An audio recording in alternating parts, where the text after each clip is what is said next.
검언 유착 의혹의 핵심 피의자인 이동재 전 채널A 기자가 결국 재판에 넘겨졌습니다.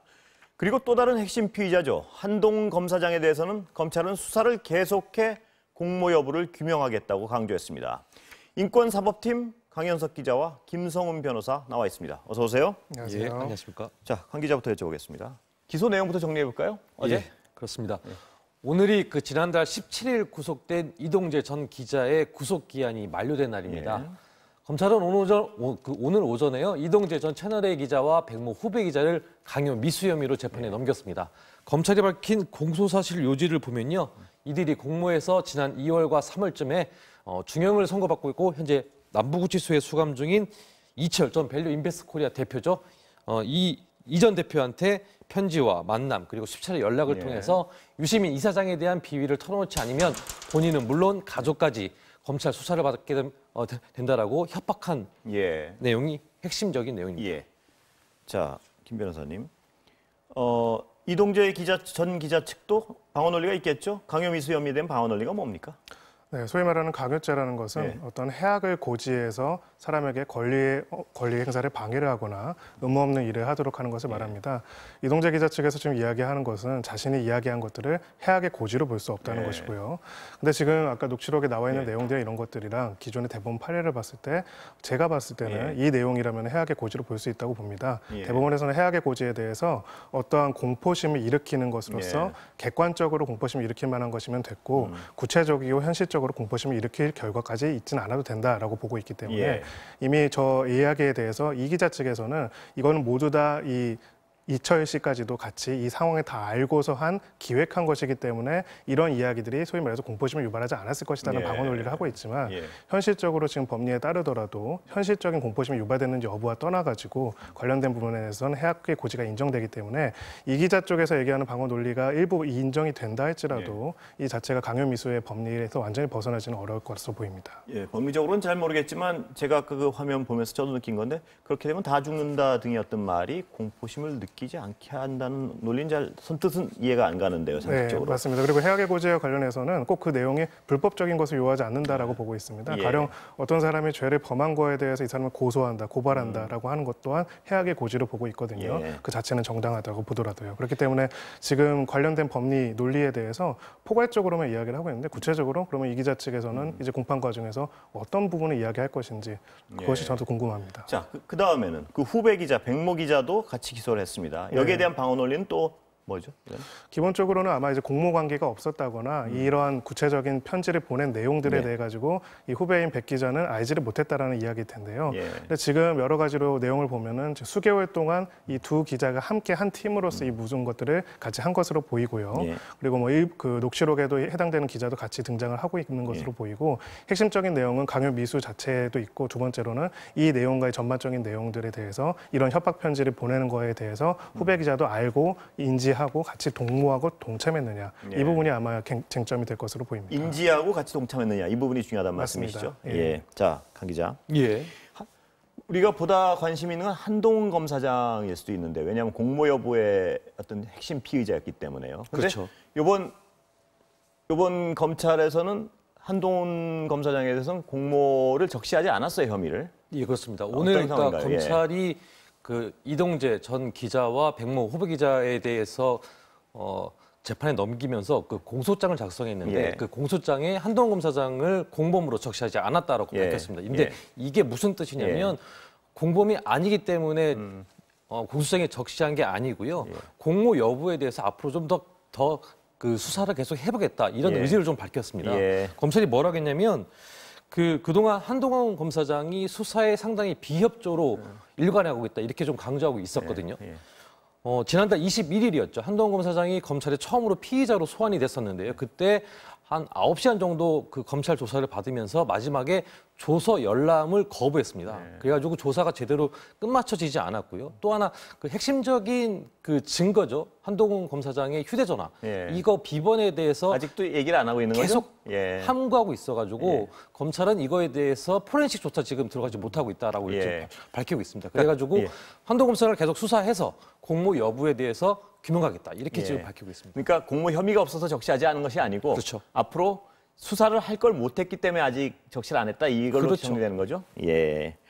자, 그렇다면 한 검사장의 이런 어떤 피의자로서의 태도랄까 이런 수사받는 방식은 일반적이라고 볼 수는 없는 것 같은데 어떻습니까?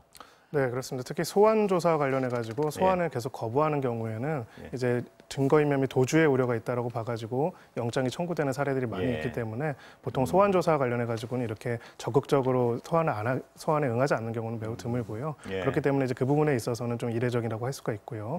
다만 이제 뭐 여러 가지로 지금 조서 열람 같은 경우에는 요즘에 그 조서 열람을 내가 이렇게 진술을 했다는 거 확인하는 거를 서명을 해야 하는데 그 부분은 이제 다음 조사가 이어지는 경우에는 다음 조사에서 하는 경우들도 왕왕 있기는 합니다. 그렇긴 하고요.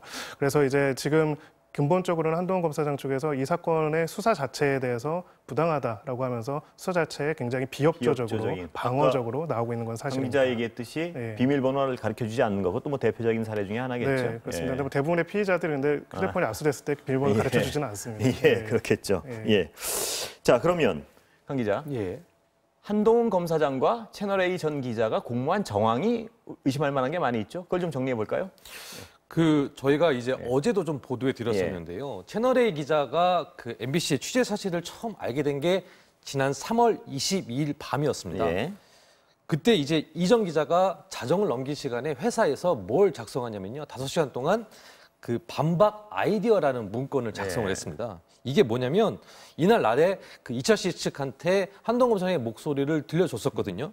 근데 이 한동훈 검사장의 목소리와 비슷한 후배 기자의 목소리로 다시 재녹음해 이를 이철 씨 측한테 다시 들려주자. 이렇게 내용을 만들었습니다. 한동훈 검사장이 직접 녹음돼 있지 않다면 그런 일이 상식적으로 그런 일을 할 이유가 별로 없는 거 아니겠습니까? 상식적인 수준에서 의심하면? 상식적인 수준에 봤을 때 한동훈 검사장과 통화한 게 맞고 목소리가 맞기 때문에 이거를 바꿔치기 하려는 게 상식적인 합리적인 의심이라고 좀 볼 수밖에 없을 것 같습니다. 그러면 채널A 전 기자와 한동훈 검사장의 어떤 교감 증거도 좀 많이 나왔죠. 교감을 의심해 볼 수밖에 없는 증거들도 어떻습니까? 이 그 목소리 바꿔치기를 시도했던 이 전 기자가 다음날 아침에 그 배모 그 바로 위에 있는 법조팀장한테 뭐라고 보고하냐면요. 이걸 좀 실행해 보자라고 합니다. 그러니까 이제 그 배모 법조팀장이 그러지 말고 그 위에 있는 사회부장한테 녹음 파일이 없다고 하자라고 보고합니다. 녹음 파일이 없는 게 아니라 없다고 하자라고 합니다. 그리고 나서 이 법조팀장이 한동훈 검사장에게 카카오 보이스톡으로 전화를 합니다. 녹음 파일이 없습니다라고 말을 합니다. 근데 되게 이상한 거는 저희가 이런 일이 있은 다음에 저희가 8일 뒤에 저희가 MBC가 이제 첫 보도를 했는데 한동훈 검사장이 당시에 MBC에 보내온 해명 내용이 있습니다. 이 해명 내용을 보면 그 해당 언론, 그러니까 채널A에 반드시 제 말이 맞는지 확인해봐라. 그리고 그러면 내가 한 말이 아니라는 점을 확인하실 수 있을 것이라고 자신 있게 말을 합니다. 이전 기자의 부적절한 취재가 폭로되자 채널A 측과 한 검사장 측이 모종의 서로의 그 교감을 통해서 사태를 수습하려 한 거 아니냐 이렇게 조금 강하게 의심할 수밖에 없는 상황이네요. 자, 그런데요. 이렇게 정황상으로는 강하게 의심할 수밖에 없는 상황이 많은 것 같은데요. 지금 드러난 증거가 별로 없죠. 근데 문제는? 일단은 지금 공개된 내용으로는 녹취록만 있는 상황이고요. 녹취록에 있는 내용만으로는 강요미수의 공모 공동 정범을 인정하기에는 제가 봤을 때는 부족합니다. 그다음에 이제 수사팀으로서는 어떠한 내용들을 확인해야 할지가 주목이 되는데요.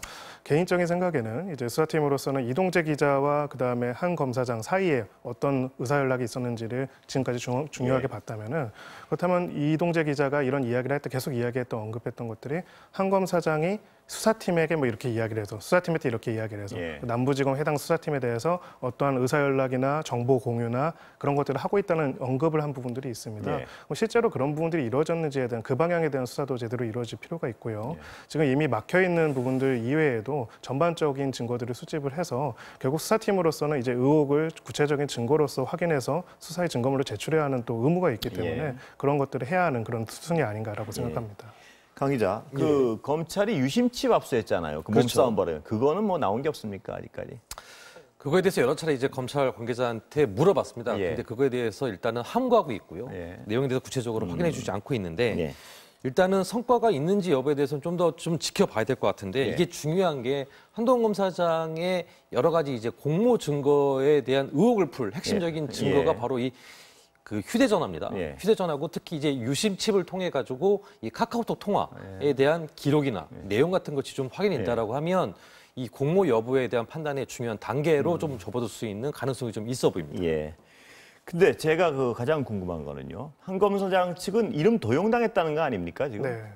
그 부분이 가장 상식적으로 이해가 안 가는데 예를 들어서 제가 한 검사장이고 이름을 도용당했고 그렇게 검찰에 어떤 큰 명예가 실추됐으면 당연히 이 전 기자를 고소하거나 뭐 이래야 되는 거 아닌가요?